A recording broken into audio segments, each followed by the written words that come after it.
ഇനി മേലിൽ നിന്നെ എന്റെ കൺമുമ്പിൽ കണ്ടുപോകരുത്. ഞാൻ മരിച്ചു എന്നറിഞ്ഞാൽ പോലും ഈ പടി ചവിട്ടി നീ വരരുത്. ഇറങ്ങിപ്പോടി, പോകാൻ.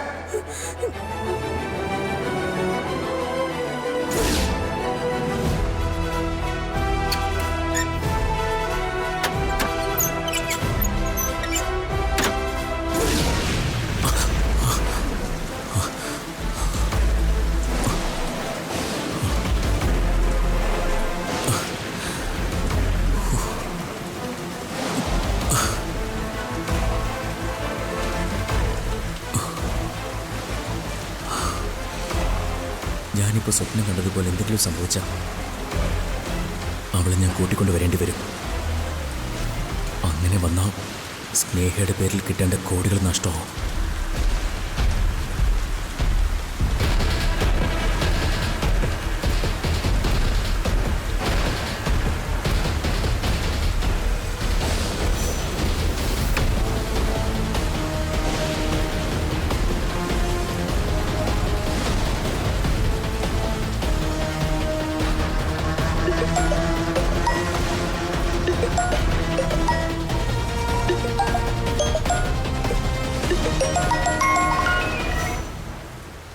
ഹലോ. താൻ ഉറങ്ങിയില്ലേ? ഇല്ല, ഞാൻ നിന്നെ വിളിക്കാതിരിക്കുമായിരുന്നു. ഒരു കാര്യമുണ്ട്. എന്ത് കാര്യം? ഇവിടെ എല്ലാവരും കൂടി എനിക്ക് മറ്റൊരു വിവാഹാലോചന കൊണ്ടുവന്നിരിക്കുക. എത്ര പറഞ്ഞിട്ടും ഇവിടെ ആർക്കും ഒന്നും മനസ്സിലാവുന്നില്ല. ഇവിടെ എനിക്ക് ഒരു സ്വസ്ഥതയും കിട്ടുന്നില്ല. നീ എന്നെ ഒന്ന് കൂട്ടിക്കൊണ്ട് പോ ധനുഷ്. എല്ലാവരെയും എതിർത്ത് ഇനി ഇവിടെ പിടിച്ചു നിൽക്കാൻ പ്രയാസമാണ്. നീ ഉദ്ദേശിക്കുന്നത് പോലെയല്ല ഇവിടെ ഉള്ളവരെ. അവരൊരിക്കലും നമ്മൾ തമ്മിൽ ഒരുമിക്കാൻ അനുവദിക്കില്ല. ഇനിയും നമ്മൾ ഇവരുടെ അനുവാദത്തിന് കാത്തുനിന്ന ഒരിക്കലും നമുക്ക് ഒരുമിക്കാനാവില്ല.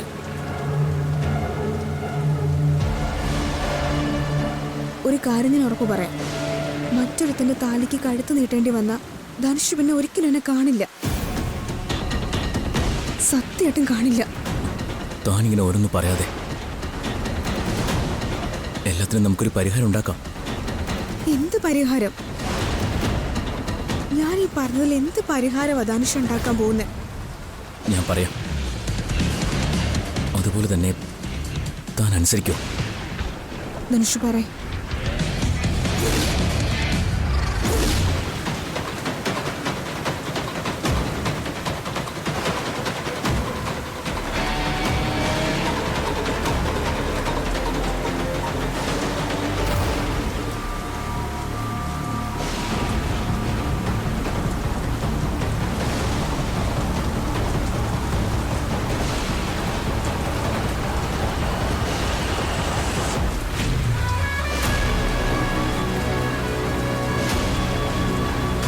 ബാക്കിയൊക്കെ ഞാൻ ഏറ്റു. എന്താ, നിനക്കെന്നെ വിശ്വാസമില്ലേ? അതല്ല, ഇത് പക്ഷേ ഒരു കുഴപ്പമുണ്ടാവില്ലെന്നേ ഞാനല്ലേ പറയുന്നേ. എന്താ സംഭവിച്ചോ? മറ്റു കുഴപ്പമൊന്നും ഉണ്ടാവില്ലെന്ന് ഉറപ്പാണെങ്കിൽ ഓക്കെ. ഒരു കുഴപ്പമുണ്ടാവില്ല. ഇനി ആ വിവാഹത്തെക്കുറിച്ച് ആലോചിച്ച് കൂടുതൽ ടെൻഷൻ ആവാതെ കിടന്നുറങ്ങാൻ നോക്ക്. ഞാൻ രാവിലെ വിളിക്കാം. ശരി.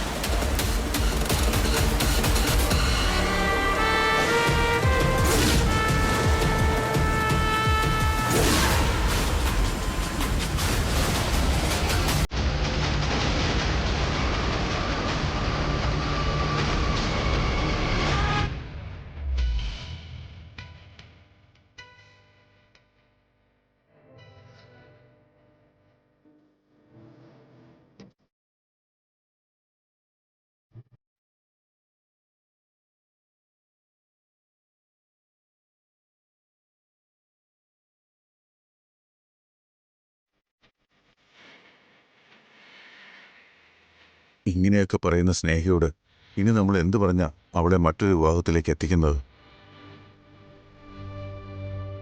അവൻ എന്നെ പറഞ്ഞു പറ്റിക്കാതിരുന്നെങ്കിൽ, എല്ലാ സത്യവും എന്നോട് നേരത്തെ തുറന്നു പറഞ്ഞിരുന്നെങ്കിൽ, എങ്കിൽ ഞാൻ ഒരു എതിർപ്പുമില്ലാതെ ഇത് നടത്തി കൊടുത്തേനെ.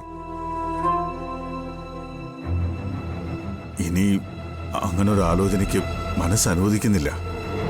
അച്ഛന്റെ വിഷമം ഞങ്ങൾക്ക് മനസ്സിലാവും അച്ഛൻ. ഏതോ സ്വപ്നലോകത്താ സ്നേഹം ഇപ്പോൾ ഉള്ളത്. അവൻ ശരിക്കും സ്നേഹം ഓരോന്ന് പറഞ്ഞ് വശത്താക്കിയിരിക്കുക. ദേഷ്യപ്പെടും തോറും അവക്ക് വാശി കൂടി വരികയുള്ളൂ. അതെ അച്ഛാ, ദേഷ്യപ്പെട്ടും തല്ലിയും അവളെ നമുക്ക് ഇതിൽ നിന്ന് പിന്മാറ്റാൻ സാധിക്കില്ല. അതിവിടെ എല്ലാവർക്കും സമാധാനക്കേടുണ്ടാവും. മറ്റൊരാൾ അവളുടെ ജീവിതത്തിലേക്ക് വരുമ്പോൾ പഴയതൊക്കെ മറക്കുമെന്ന് കരുതിയോ ഞാൻ ഇങ്ങനെ ഒരു ആലോചന ഇവിടെ കൊണ്ടുവന്നത്. അത് മനസ്സിലായി മോളെ. എല്ലാവർക്കും മനസ്സിലായിട്ടും അവൾക്കത് മനസ്സിലാവുന്നില്ലല്ലോ. മനസ്സിലാവും അച്ഛാ, കുറച്ച് സമയമെടുക്കുന്നേ ഉള്ളൂ. സാവകാശം അവളെ കാര്യങ്ങൾ കുറച്ച് മനസ്സിലാക്കണം. അവള് ധരിച്ചു വെച്ചിരിക്കുന്നെല്ലാം തെറ്റാണെന്ന് അവൾക്ക് തന്നെ ബോധ്യം വരണം. എല്ലാം നേരിട്ട് കണ്ടിട്ടും ഇപ്പോഴും ഇങ്ങനെ സംസാരിക്കുന്നവളോട് എങ്ങനെ നമ്മൾ ഓരോന്ന് പറഞ്ഞ് ബോധ്യപ്പെടുത്തും? എന്നെ തട്ടിക്കൊണ്ടുപോയി ഉപദ്രവിച്ചത് ധനുഷാണെന്ന് ഞാൻ എത്ര തവണ പറഞ്ഞിട്ടും അവക്ക് മനസ്സിലായിട്ടില്ല. അല്ലെങ്കിൽ അതവള് വിശ്വസിക്കുന്നില്ല. കൂടപ്പിറപ്പുകളെക്കാൾ അവക്ക് വിശ്വാസം ഇപ്പോ അവനെയാ. അങ്ങനെ ഒരു ആറ്റിറ്റ്യൂഡിൽ നിൽക്കുന്നവളോട് സമാധാനത്തിൽ സംസാരിച്ച അവക്ക് മനസ്സിലാവോ? ഞാൻ പറയുന്നത് അവളുടെ സമ്മതത്തിന് കാത്തു നിൽക്കാതെ നമുക്ക് ഈ വിവാഹമായി മുന്നോട്ട് പോകാന്ന. സമയാവുമ്പോ അവളങ്ങ് സമ്മതിച്ചോളും. സച്ചേട്ടാ, നമ്മൾ വാശി പിടിക്കേണ്ട സമയമല്ല ഇത്. അവളെ ഏതെങ്കിലും വിധത്തിൽ കാര്യങ്ങൾ പറഞ്ഞ് മനസ്സിലാക്കാൻ ശ്രമിക്കാം. താനിപ്പോഴും അത് തന്നെയാണ് പറയുന്നത്. അവള് പറഞ്ഞിട്ട് പോയതൊക്കെ താനും കേട്ടതല്ലേ? അച്ഛനും നമ്മളും മാറി മാറി പറഞ്ഞിട്ട് മനസ്സിലാവാത്തൊരു കാര്യം താനിനി ആരെ കൊണ്ട് പറയിപ്പിക്കാനാ നോക്കുന്നേ? എന്റെ അഭിപ്രായം ഞാൻ പറഞ്ഞു കഴിഞ്ഞു. ഇനി അച്ഛൻ തീരുമാനിക്കുക എന്താ വേണ്ടതെന്ന്.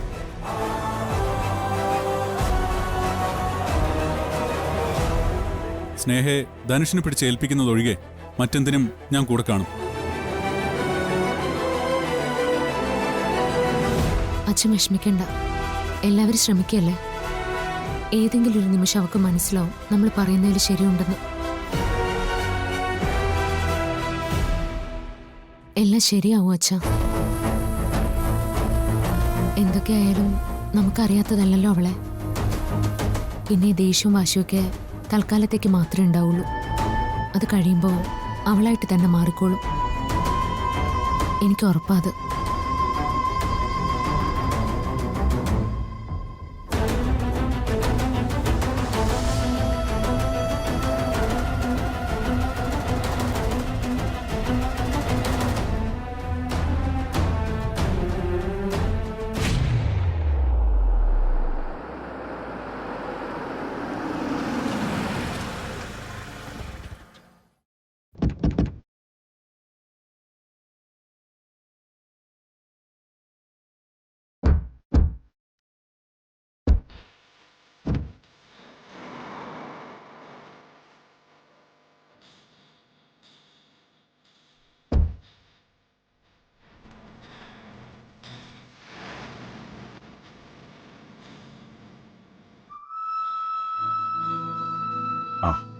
വരണം.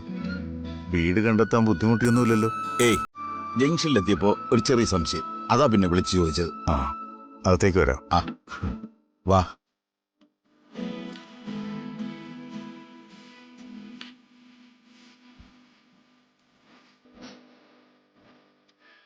നീതു, നീ അച്ഛനോടും അമ്മയോടും എല്ലാം പറഞ്ഞിട്ടുണ്ടല്ലോ അല്ലേ? പള്ളി പുള്ളി തെറ്റാതെ നീ പറഞ്ഞതെല്ലാം പറഞ്ഞിട്ടുണ്ട്. അതുപോലെ തന്നെ അവനോടും.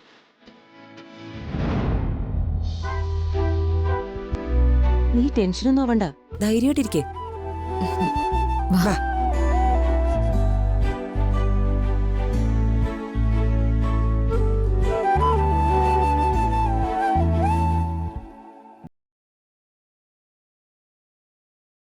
അപ്പോ ആദ്യം എല്ലാവരെയും ഒന്ന് പരിചയപ്പെടാം. എനിക്ക് 4 മക്കളാ, 3 ആണും ഒരു പെണ്ണും.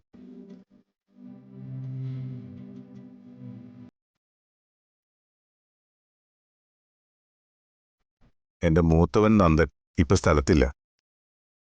കമ്പനി ആവശ്യങ്ങൾക്ക് ബാംഗ്ലൂരിൽ പോയിരിക്കുക. ഇത് അവന്റെ ഭാര്യ അവന്തിക. ഇത് രണ്ടാമത്തവൻ സച്ചിദാനന്ദൻ. ഭാര്യ അർച്ചന. അർച്ചനയെ പിന്നെ പരിചയപ്പെടുത്തേണ്ട കാര്യമില്ലല്ലോ, മോളുടെ കൂടെ പഠിച്ചതല്ലേ.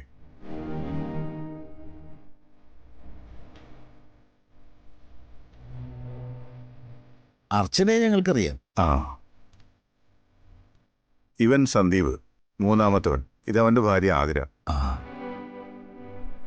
ഇത് മീര, അർച്ചനയുടെ സഹോദരന്റെ ഭാര്യ. ഇത് അവന്തികയുടെ അനിയത്തി അനഘ. ഇത്രയും ആളുകളാ ഇവിടെ ഉള്ളത്. ഇനി ഞങ്ങളെ ഒന്ന് പരിചയപ്പെടുത്താം. എൻ്റെ പേര് രാജശേഖരൻ. ഹും. ഹൈസ്കൂൾ അധ്യാപകനായി റിട്ടയർ ചെയ്തു.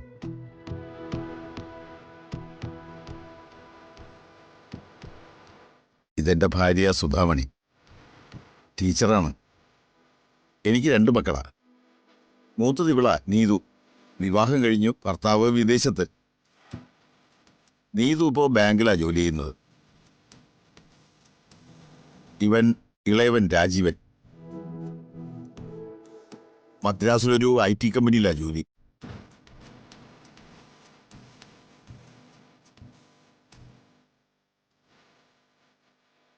ഇവന് നല്ലൊരു പെൺകുട്ടിയെ വേണം.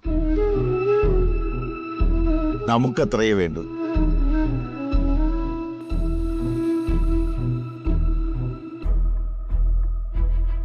മാട്രിമോണിയിൽ കൊടുക്കാമെന്ന് കരുതിയപ്പോ മോളാ പറഞ്ഞത് അർച്ചനയ്ക്കൊരു അനിയത്തിയുണ്ടെന്ന്. എന്നാ പിന്നെ വന്ന് കാണാമെന്ന് കരുതി.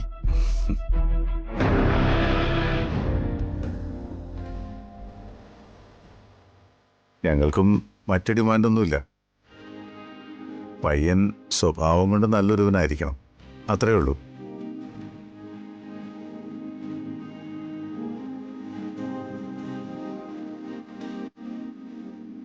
എങ്കിൽ ഞാൻ മോളെ വിളിക്കാം. ആയിക്കോട്ടെ. ആ, മോളെ അർച്ചനെ, ആ. നീ ചെന്ന് സ്നേഹയോട് വരാൻ പറയും. ആ.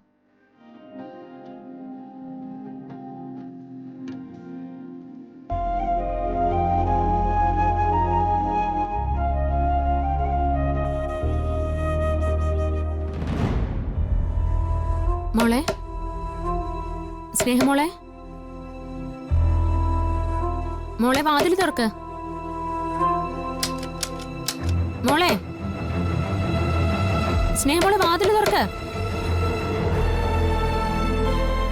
മോളെ. സച്ചേട്ടാ, സ്നേഹ വാതിൽ തുറക്കുന്നില്ല. സ്നേഹ, സ്നേഹ, മോളെ വാതിലോർക്ക്.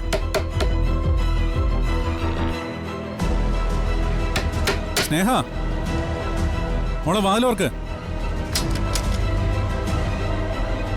സ്നേഹ, സ്നേഹ, സ്നേഹ വാതിൽ തുറക്കാൻ.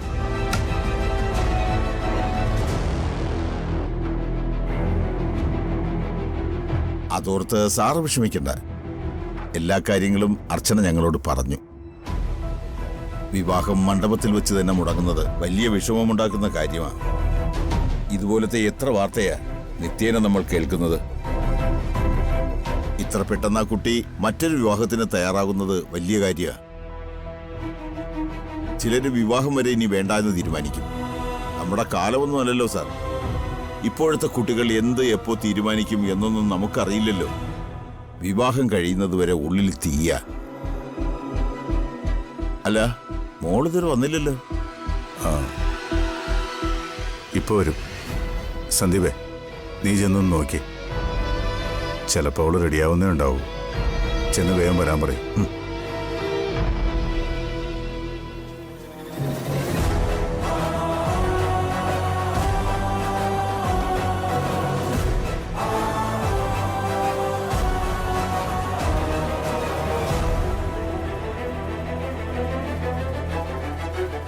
മോളെ, സച്ചേട്ടാ, എന്താ ചെയ്യാ? സന്ദീപ, സ്നേഹ കഥ തുറക്കുന്നില്ല. ഞാൻ സച്ചേട്ടനെ കുറെ വിളിച്ചു. സ്നേഹ, സ്നേഹ, താഴെ എല്ലാരും വെയിറ്റിംഗ് ആണ്. സ്നേഹ, ഇവളെന്താ വാതിൽ ഉറക്കത്തെ? സ്നേഹ, അവരന്വേഷിക്കുന്നുണ്ട് ഇവിടെ. സ്നേഹ, ഇനിയിപ്പോ എന്താ ചെയ്യാ? അല്ല, ഞാൻ ചോദിക്കുന്നത് കൊണ്ട് സാറിന് വിഷമമൊന്നും തോന്നരുത്. സാറിന്റെ മോക്ക് വിവാഹത്തിന് സമ്മതക്കുറവൊന്നുമില്ലല്ലോ.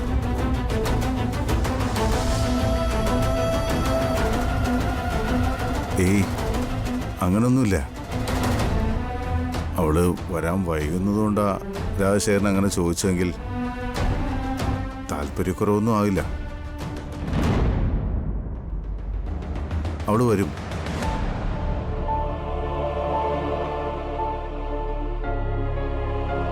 മുൻപ് ഇതുപോലൊരു സംഭവം ഉണ്ടായതുകൊണ്ട് അവൾക്കുള്ളിൽ സങ്കടം ഉണ്ടാവും.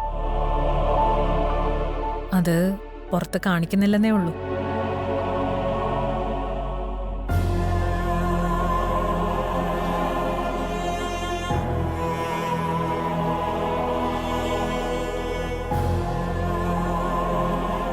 സ്നേഹേ, വാതിൽ ഉറക്കാൻ. സ്നേഹ, നിങ്ങളൊന്ന് മാറിയേ, ഞാനൊന്ന് നോക്കട്ടെ. സ്നേഹേ, സ്നേഹേ, മോളെ നീ ഒന്ന് വാതിൽ തുറക്ക്. ഞങ്ങളൊന്ന് പറയട്ടെ. സ്നേഹേ,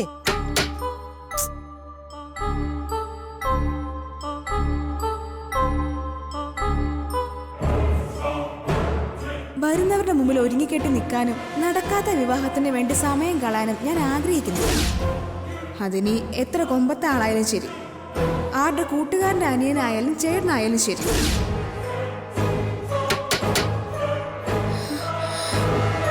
സ്നേഹേ, സന്ദീപ്, ഇനി വിളിച്ചിട്ട് കാര്യമില്ല. എങ്ങനെയും ഈ വാതിലും തുറന്നേ പറ്റൂ. സന്ദീപേ, നീ ഒന്ന് തള്ളി നോക്ക്. നോക്കി. സ്നേഹേ, സ്നേഹേ, വാതിൽ ഉറക്കാൻ. സ്നേഹ, എന്താ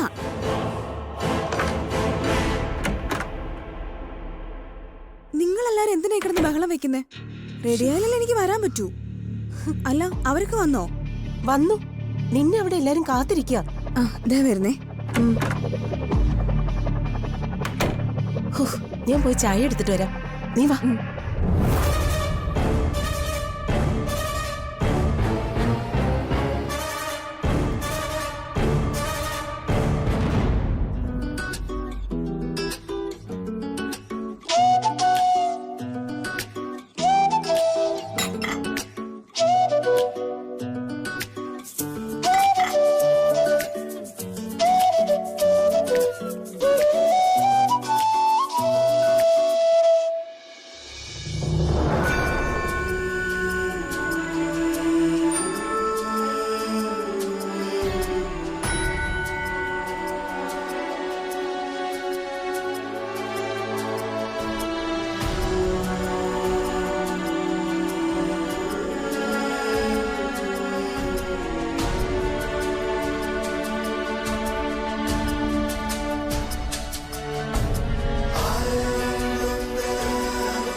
ചായ എടുത്തു കൊടുക്കും.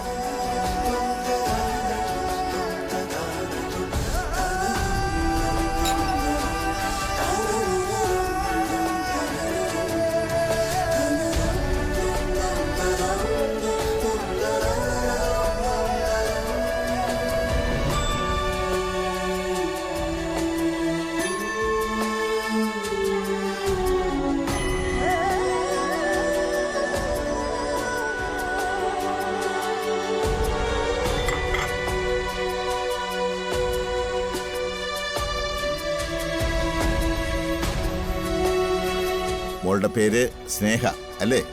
അതെ. ഇതാണ് എൻ്റെ മകൻ രാജീവൻ.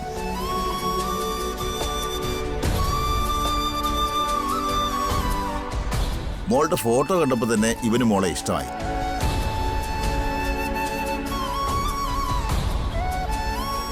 ഇനി അറിയേണ്ടത് മോളുടെ സമ്മതമാണ്. ഇഷ്ടമായെങ്കിൽ തുറന്നു പറയാം.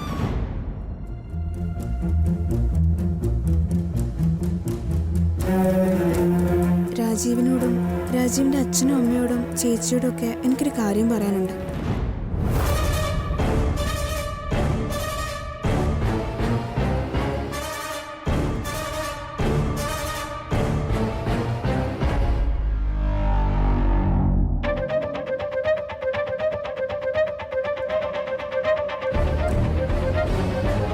ഒരു തവണ എൻ്റെ വിവാഹം മുടങ്ങിയതാ. അറിയാലോ നിങ്ങൾക്ക് ആ കാര്യം? അറിയാം അറിയാം, എല്ലാം അർച്ചന പറഞ്ഞിട്ടുണ്ട്. എങ്കിൽ നിങ്ങൾക്കറിയാത്തൊരു കാര്യം കൂടി ഞാൻ പറയാം.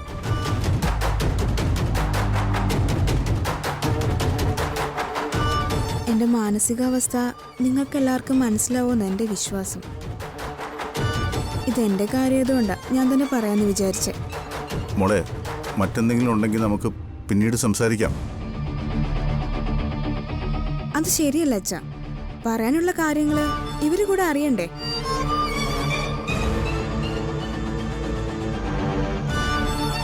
എന്നെ വിവാഹം കഴിക്കാൻ തയ്യാറായ രാജീവൻ എല്ലാം അറിഞ്ഞിരിക്കണം.